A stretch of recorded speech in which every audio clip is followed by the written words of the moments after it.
the anatomy of the heart. It's a left atrium, left ventricle. This is the mitral wall. This is the chordae tendineae, and this is the two papillary muscles. So mitral wall apparatus is chordae tendineae and papillary muscle, and anterior leaflet and posterior leaflet. From the left ventricle, aorta arises, okay, and it supplies the blood to the whole body. So this is all oxygenated blood. And you have this ventricular septum, and this is the right ventricle, and this is the right atrium. So in between the right atrium and right ventricle, you have a tricuspid wall. Okay, tricuspid wall have same apparatus, chordae tendineae and papillary muscles. So from the right ventricle, you have a pulmonary artery. So this is the pulmonary wall. So I am going to discuss today the right side of the heart. So tricuspid wall and pulmonary wall diseases. So pulmonary wall gives rise to right pulmonary artery and left pulmonary artery that supplies to the respective lungs. Okay. So there are lesions, can be stenotic, it can be regurgitant. So mitral wall can be stenotic, tricuspid wall can be stenotic, aortic and pulmonary wall. So there are stenotic lesion and regurgitated lesion in the heart. So we are going to discuss today the right side of the heart. What is the stenotic lesions?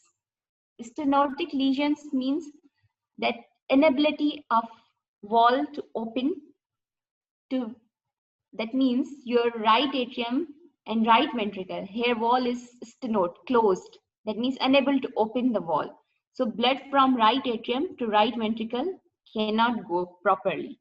So it trickle down, just slow. So if the lesion is so severe, your right atrium become enlarged because you have like all the blood is pooling towards the right atrium. Okay. With the eventual, when the time progresses, your disease progress, your right ventricle become enlarged and hypertrophy, your muscle become thickened. So we are going to discuss today about the tricuspid stenosis. So this is the transverse view for a tricuspid wall and mitral wall. As you see, tricuspid have a 3 leaflet or more leaflet. And this is the pulmonary wall. It can be tricuspid, it can be quadricuspid. Quadricuspid means they have a 4 leaflet. It can be bicuspid also. So tricuspid wall usually have a 3 leaflet, but it can be as many as 6 leaflet. But it's very, very rare. So how do you assess any wall? Always do a transthoracic echo is the modality of choice for assessment of any wall, like a tricuspid wall, mitral wall, pulmonary wall, aortic wall. Any structural lesion in the heart can be diagnosed with the transthoracic echo. So we are going to study about the tricuspid stenosis. Usually in Asian population, most common cause is rheumatic. What is the rheumatic? It's a rheumatic is the fever. When you have a sore throat, when you have in childhood, you have a sore throat before the age of 15 years. The cutoff age for rheumatic fever is a 15 year. When you have a sore throat and after that you develop a joint pain, palpitation, any symptoms, you proceed for a transthoracic echo. So usually it doesn't occur alone. Usually involvement of mitral and aortic wall is more common than the tricuspid in rheumatic and usually concomitant. So rheumatic origin is the most common. Most stenotic tricuspid lesions are associated with some kind of regurgitation. Regurgitation means there is a leakage of tricuspid wall. That means there is a backflow from right ventricle to right atrium. Isolated tricuspid stenosis is very less common in the general population. So rheumatic is a diffuse thickening of the leaflet because when you have a streptococcal sore throat infection, it have a resemblance with the heart protein, M protein. So it will affect the heart wall tissue. It causes a thickening of the leaflet with or without fusion of commissure. I'm going to tell you what is the commissure. As I showed you in the picture, the chordae tendineae also becomes thickened and shortened.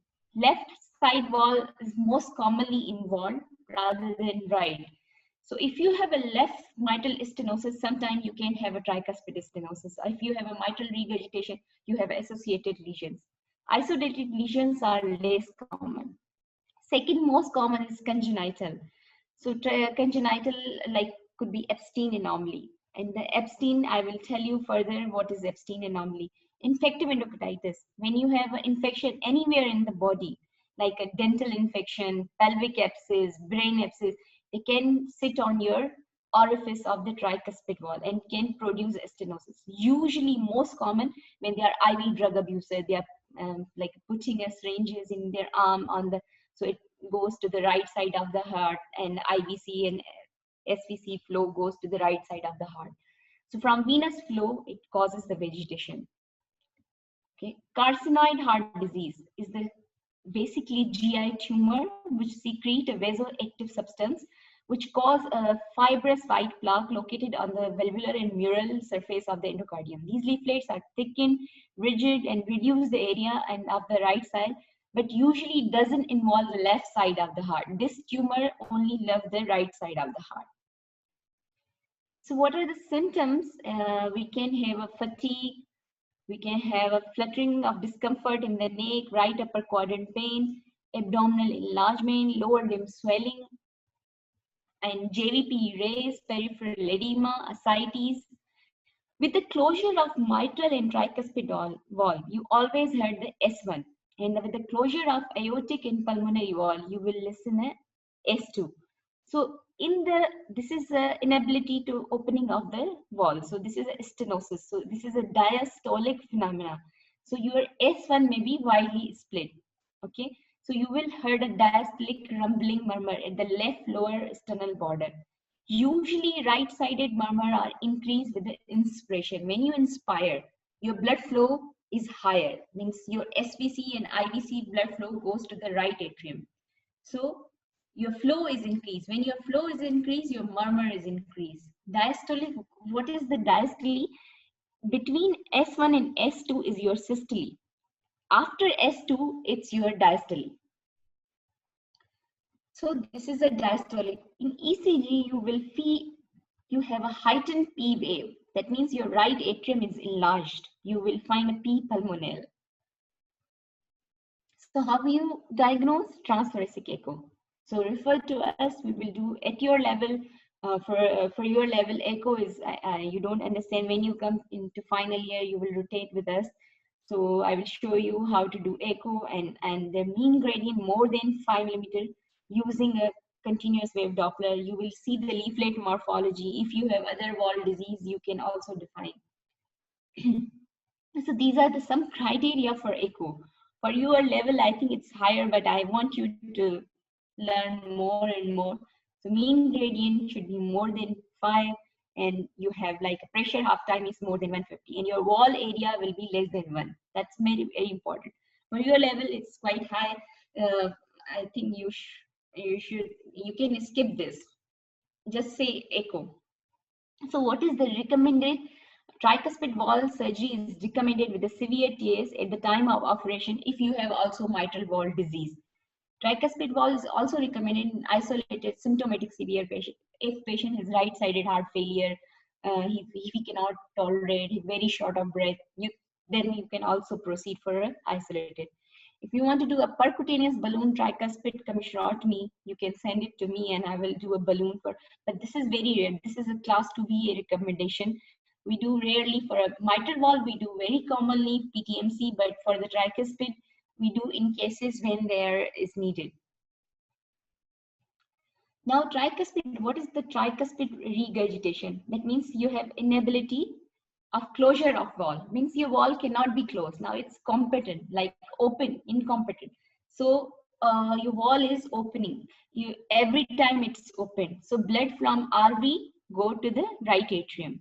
So all the tricuspid, any problem in the tricuspid wall apparatus, as I told you in the picture, in the problem in the chorditendini, problem in the papillary muscle, problem in the annulus can cause all this problem. The lesion may be primary or maybe secondary. It is caused by if you have a right ventricular enlargement, pulmonary hypertension, you can have a secondary tricuspid valve regurgitation. Primary TR Most common cause in our area, rheumatic, carcinoid heart disease, very rare infective endocarditis. Tricuspid valve prolapse, usually it's a congenital field which we see very commonly with the mitral valve prolapse. So it never occur alone, usually concomitant. Okay. So congenital, it could be avicanal defect. When you guys rotate, I will show you what is the congenital problem. So I'm a specialist in congenital, so I can tell you what is avicanal. I don't know when you are going to rotate with us, but tricuspid valve cleft defect and VSD, these are some congenital defect. You can have Epstein anomaly. Epstein anomaly is one of the congenital problem. When you have tricuspid valve, instead of its normal position, it dislocated like down towards the apical displacement of annular insertion. So you have more right atrium, like atrialized portion of ventricular myocardium. So I will tell you further when go back into the picture. So papillary muscle dysfunction, trauma to the RV, connective tissue disorder, medication like SSRIs if you're taking, and for Parkinson disease, treating and obesity. Clinical presentation, if you, TR is generally well tolerated. However, when you have a pulmonary hypertension, and this is when you have irreversible pulmonary hypertension, this is very dangerous disease when your PA pressure, pulmonary artery pressure are higher and TR coexist and your cardiac output decline, and so you have a right-sided heart failure is intensified. These patients are usually very sick. They have a right heart failure, they have pulmonary hypertension, and then get present with the fatigue, right abdominal pain, abdominal enlargement, swelling, ascites, and they can have a signs of weight loss, cachexia. They have a cyanosis. Why they have a cyanosis? Because it's a right atrial enlargement. You have more pressure in the right atrium. So how to debulk this right atrial pressure? So there was in childhood, when you're born, you have a patent foramen oval. It will open up. So shunting from right to left occurs. So it produces cyanosis and desaturation. Can have a jaundice, you can have a atrial fibrillation, JVP raised, and pulsating enlarged tender liver, ascites, and peripheral edema. As I told you, tricuspid stenosis is a diastolic phenomenon, and tricuspid regurgitation is a systolic phenomenon. Systolic murmur over the left sternal border is increased with the inspiration. These murmurs are usually very high pitched, pain systolic, and loudest, and usually limited to the first half systole, like between S1 and S2. And usually there is a, if there is more filling, you will heard a third heart sound. It's a filling sound, S3. So you have a more accentuated P1. That means you will have a loud P2. As the disease progresses, you will develop a pulmonary hypertension. Your murmur become decrease in intensity, and you will only hear a loud P2 in cases of severe pulmonary hypertension. So how would you detect the TR? Detect the TR, like estimate its severity, assess the PA pressure, RV size and function, and associated left heart disease with the transthoracic echo. Okay. What is the management? Usually give diuretic, only symptomatic treatment. Usually we have like a pulmonary hypertension. If you have any, refer to a specialist, pulmonary hypertension specialist. As I do have a lot of pulmonary hypertension patients, as I'm a pulmonary hypertension specialist. So we do a lot of patient. When you rotate with us, I will show you how these patients present, and we gave them a diuretics, medical therapy to decrease the PA pressure, like a sildenafil. Okay. And the option is, if the pulmonary hypertension is not high, then you can repair the valve with the surgical. So you repair the TV valve. So this is the guideline. How would you repair? This is higher for you. And now we are going to switch our gears to pulmonary valve disease. So this is most common is a congenital pulmonary valve stenosis. It's also inability of valve to open up. Sometimes you have thickened, like dysplastic pulmonary valves. So it can be bicuspid, it can be quadricuspid. So pulmonary stenosis, usually you diagnose with the echo. Okay? And ECG, you can do ECG, you can have a right ventricular hypertrophy, you can have right axis deviation. So mild PS, usually we don't treat it. Moderate PS, we follow up with the echoes. Severe PS is the most important thing. You will treat these patients. So usually they have RBB, extreme right axis deviation, and the critical PS is if there is an infant and neonate, it's a medical emergency. You have to balloon this wall. So you refer to us. So we will balloon this wall with the balloon valvuloplasty. If you don't do it, this patient will develop a severe cyanosis and they can die off with a severe and critical PS. Critical PS is very dangerous. So you have to, in children, you have to open up the PDA to supply the blood to the lungs. So you give what? You can give prostaglandin E1. Okay. So this is the X-ray. This is the right atrial enlargement. I can answer you in the end if it's okay for you. Okay, so right atrial enlargement, and these patients can have large pulmonary arteries if you have a pulmonary stenosis. So in severe PS, you have all echo findings. When for you, echo is quite high, at your level. When you rotate with us, I will show you how to differentiate these kind of things. In severe PS, you have a septal flattening, RE enlargement, post-stenotic dilatation of the PS. So severe PS in echo, we find the gradient more than 64 millimeter of mercury. So that's the time when we intervene the patient. When I keep the patient to the cath lab and I will do balloon valvuloplasty for these kind of patients. Okay.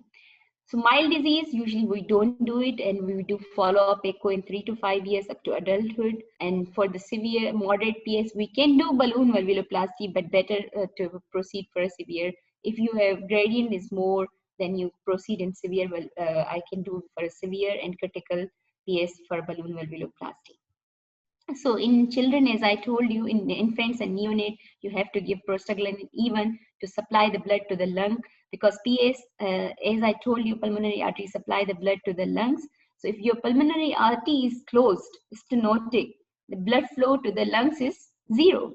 So they can die of dyspnea, desaturation, deoxygenation. So you can give prostaglandin E1 for these kind of patients. So these are the 11 class 1 indication. You refer this patient to us for the balloon valvuloplasty. We can check in the cath lab gradient. If it's more than 30, we can proceed with the valvuloplasty. And usually we decide on echo preliminary. And we can, after balloon valvuloplasty, you can follow those patients yearly for the echo. And usually PS with the pregnancy in adult patient well tolerated, but sometimes you had to ask pregnant women not to do a vigorous exercise in second half of the patient with a moderate to severe PS. So I can answer your questions now. Pulmonary regurgitation, it's a regurgitant lesion like a tricuspid wall, but it's very thorough topic for you guys. Usually it's a congenital. We deal a lot with this pulmonary regurgitation. Usually it's not a separated disease. It occurs with the tetralogy of Fallot. When you have a tetralogy of Fallot, repaired tetralogy of Fallot, and after repair, when you do a wall sparing surgery, the pulmonary regurgitation is rare. When you do a without wall sparing surgery, when you resect the infundibulum, usually the long-term patient will develop a pulmonary regurgitation, and then in future we have to treat those kind of patients. And you can refer to congenital specialist, you can refer to me or some other congenital specialist. So for those, these are the patient, they can have all kind of heart failure symptoms. They can have similar symptoms like a tricuspid regurgitation. And the pulmonary regurgitation is a never isolated disease, usually occur with the pulmonary hypertension, tetralogy of Fallot, or other congenital diseases. So it's a broad topic, pulmonary regurgitation. For you guys at your level, you should also know after repair tetralogy of Fallot, what is the complication? It's a pulmonary regurgitation. In the pulmonary hypertension, you can assess with the pulmonary regurgitation. Okay, so I can answer your questions now.